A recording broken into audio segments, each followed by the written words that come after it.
सत्यं वदामि च भवान् अखिलान्तरात्मा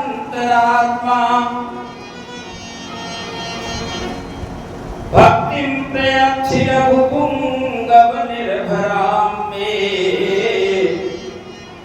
कामादिदोष रहितं कुरु मानसं च। तुलसीदास जी कहते हैं प्रभु हमारे अंदर काम क्रोध लोभ ये विकार भरे पड़े हुए हैं और मैं ये चाहता हूँ आपसे एक ही चीज मांग रहा हूँ कि आप हमें अपनी भक्ति प्रदान कर दें। क्यों? क्योंकि जब भक्ति मैया आपकी मेरे हृदय में आएंगी तो मेरे हृदय में जो विकार हैं अपनी झाड़ू लगा करके उनको साफ कर देंगी और मेरा हृदय जो है एकदम निर्मल हो जाएगा। नान्यास्पृहा रघुपते हृदये स्मदीये। प्रभु हमारी कोई इच्छा नहीं है, ना अन्यस्पृहा अस्मदीये हृदय मेरे हृदय में। तो राम जी ने पूछा क्या चाहिए? बोले सच कह रहे हो? बोलो अरे भाई सच तो कह रहे हैं, यदि आपको सच नहीं लगता है तो आप तो अंतरात्मा प्रभु है, परमात्मा है, आप तो प्रत्येक जीव के घट घट की बात जानते हैं। यदि आपको झूठ लग रहा है कि मैं झूठ बोल रहा हूँ तो आप मेरे अंदर कर्ण में प्रवेश करके देख लीजिए कि मैं सच बोल रहा हूँ या झूठ बोल रहा हूँ। भगवान ने कहा अक्सर लोग हमसे झूठ ही बोलते हैं। जब बाजार में जाते हैं फल लेने के लिए, मुझे चढ़ाने के लिए, तो बाजार वाला बोलता है भैया ये 5 रुपए महंगा फल है और मीठा बहुत निकलेगा। तो वो कहता है हमको 5 रुपए अधिक से मतलब नहीं है, हमें तो 2 रुपए वाला ही दे देना, मुझे थोड़ा ही खाना है, मुझे तो भगवान के ऊपर चढ़ना।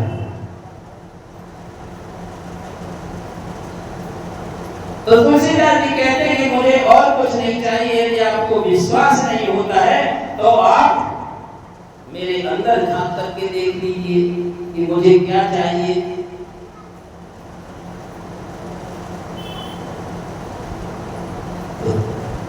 रघुपति जी से जब वचन भरवा लिया तुलसीदास जी ने, उसके बाद कहा कि जब आपकी भक्ति जो आपकी क्रिया है, जो आपकी पत्नी है, वो जब मेरे घर में निवास करेंगे तो फिर हमारा घर एकदम साफ हो जाएगा। क्योंकि हृदय से जिसके हृदय में भक्ति मैया निवास करती है वहाँ परमात्मा कभी भी दूर नहीं जाते। क्योंकि भक्ति मैया का पीछा करते करते स्वर्ग लोक वैकुंठ लोक छोड़ करके उस व्यक्ति के हृदय में प्रवेश कर जाती है जिस हृदय में भक्ति मैया का निवास।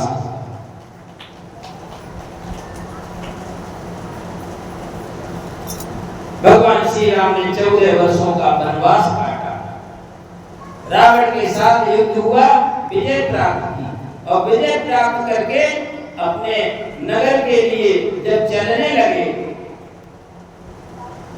तो सबसे पहले जहां पर उन्होंने प्रथम विश्राम रात्रि का किया था उसी जगह पर उन्होंने आकर के अंतिम विश्राम किया। और इधर भरत जी महाराज जो है नंदी ग्राम में बैठ करके तपस्या कर रहे हैं, भाई की एक एक दिन की प्रतीक्षा कर रहे हैं। रहा एक दिन अवध कर अटियारत पुरलो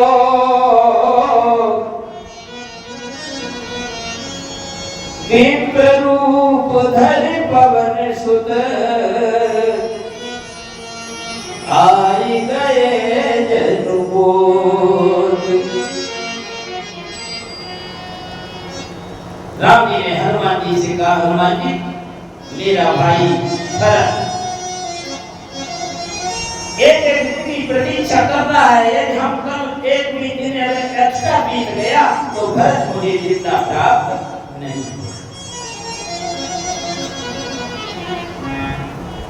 भरत जी क्या सोच रहे हैं?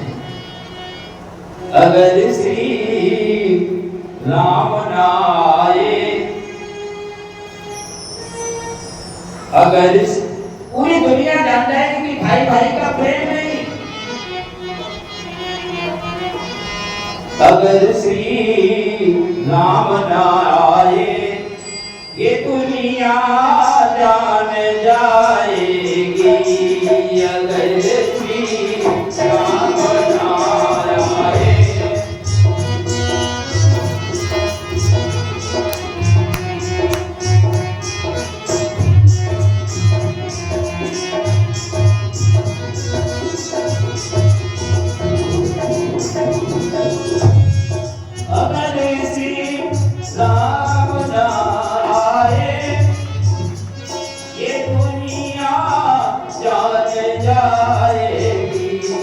हमारा कुछ न बिगड़ेगा, हमारा कुछ न बिगड़ेगा।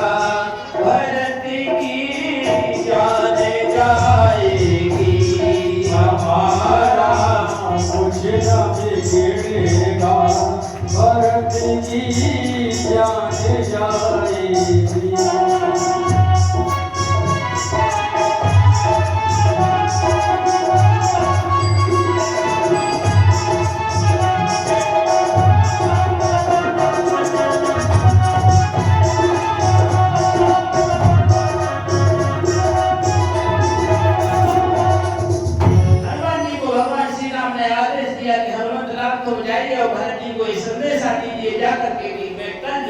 अयोध्या में प्रवेश कर। भरत जी प्रसन्न हो गए। जैसे हनुमान जी का संदेशा हनुमान जी लेकर के पहुंचे,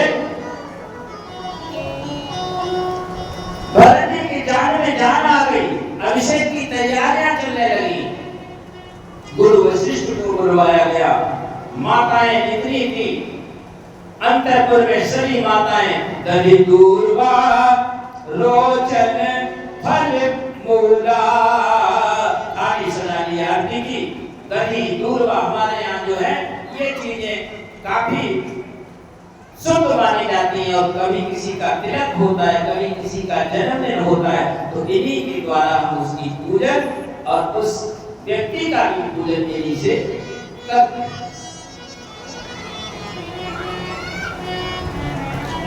संक्षेप में देखे तो कुल मिलाकर के राम का जैसे ही आगमन हुआ, राम ने संपूर्ण अयोध्या का दर्शन जितने बानर भालू उनके साथ आए थे उसी विमान में जो कुबेर ने भेजा था उसमें बैठ करके कराया। और इधर सभी ने तैयारियां करनी शुरू राम जी के आगमन की। अरे आए गए रघुनंदन, आई गए रघुनंदन, और सजवा दो द्वार द्वार, और स्वर्ण कलश रखवा दो बंधवा